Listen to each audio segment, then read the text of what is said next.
just a quick review of the 5 things to make it for a smooth flight. I'll go over these one by one. First off, the pre-flight and the taxi. This is the second longest component of a flight, and it's kind of a little complicated, so we want to make it smooth. Now, of course, in addition to calling the weather and following the flight plan, you've got to be organized when you actually get to the airport and get the plane. So you need 2 bags. One bag with your, the headsets and the immediate chart you need and approach, and hopefully written out in big letters, something to write on, the pins. If you need a light, that's in there. So that's the organized bag. The second bag has the backup batteries and backup maps for later in the trip and so forth. That's a bigger red bag, maybe 2 red bags, and that one red bag goes in the back, one goes in the front, so you can get in the plane. And and then think of it when you actually get in. The things you're going to actually do in the plane. You're going to go around, check pre-flight, check the gas, check the oil. But then, after you get it started, you got this series of things to get into the air.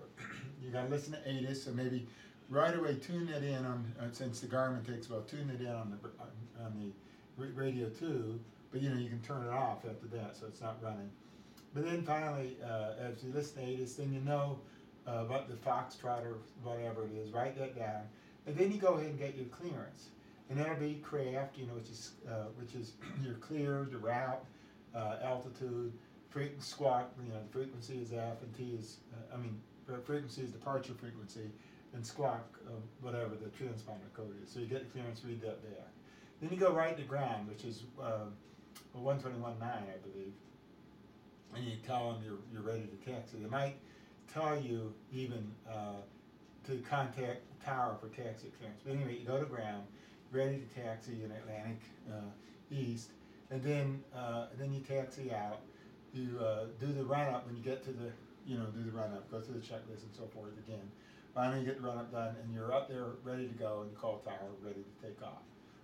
And one thing I put down here, well, that's it. See, so it's pretty quick. Number 2, takeoff. Now remember this. First off, think about emergency landings. What if the engine goes out? If you're early on, you set down the runway. If you're later on, you think of what to do with that. Make sure that everything's checked out. That's what the checkout's for. But here's one thing that maybe not so obvious is in this plane you go out and you pull it up very nicely and line it up, looking right down the runway. Make sure your feet are on the rudder. I think somebody got the brakes back too far. So get down there on the rudder. Check, make sure you're pushed on the rudder. Look for the crosswind. Think of what you're going to do there. And then smoothly apply the power. And here's a critical thing. Don't bounce around. Just rotation is 75. So as you apply the power, you're looking down the runway, but you're looking over here. It's going 60, 70, about 75. Make a nice smooth pullback to VX or VY, which would be 100 or 90. Probably 100 is a nice climb out speed. That's probably VX. And then at that point, depending on how things look, you put the gear up, doesn't have a gear, put the flaps down and go to 25, and pull the mixture back. See, so you're all set. But the key thing was getting a nice smooth rotation, getting a nice line up and crosswind. All right, then next thing, the longest phase is in cruise. And here you just write down the time you're off so you can keep your fuel tank switched and get your altitude fixed so to take care of the winds and the cloud and the icing and so forth. We know about the cruise. All right, let's go to the 4th phase. 4th is actually approach. You're flying the plane here, as opposed to the 5th phase, which is the final approach fix or the missed approach point. The 4th thing is you're doing the actual approach, and here the most important thing is, of course, if you're on an ILS approach, you get the frequency in for the whatever ILS approach or localizer you're doing. But here's the thing that and keep your altitude, make sure your altitude is adjusted, because they'll keep telling you about, of course, how to set your altimeter all for the right place. But you got to be in the right altitude. It's 1,500 or 2,000 above the ground. But 1,500 is the final approach fix. But anyway, 2,000 above the ground. But anyway, whatever it is they tell you to do, you're on that altitude. They'll get you down there. The hitting, the compass is off. So get the compass right. They tell you they're going to give you some vectors to the final. So you want to make sure that the compasses match up. They're always off. So you got to look up here, get this one fixed up. But then use this use the idea about the track on a GPS because it's going to tell you the hitting. So you're coming in, and they'll give you an approach. Of course, you know this from listening to ATIS what to expect, but you can tell. But finally, you call the approach. You know, give you expect this or expect the run ILS 6. Get it all in there and make sure your hittings are right. Make sure your altitudes are right. Now, final thing. This is different from the approach. You're turning at one altitude, say 2,200, 2,500, maintaining that. Then finally, you'll get the big call. When you're coming in, you'll see you're lined up with the final approach fix, McDinn, or whatever it is. It'll be 30 degrees, and it'll say 83089, maintain 2,500 until established. No, 83089. Turn, to, like if you're going on 6, turn to 090 degrees to intercept the localizer. Maintain 2,500 until established. Clear for ILS 6 approach. So see that? You got to turn to that hitting.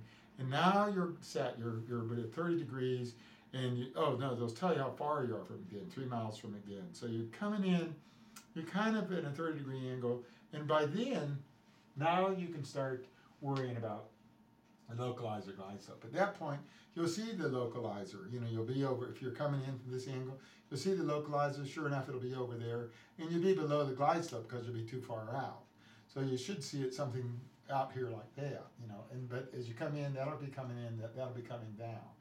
One notch, and the glide slope is one notch above, one little dot above the glide slope and being in the center. Well, first off, this will come in, and this will be still coming down.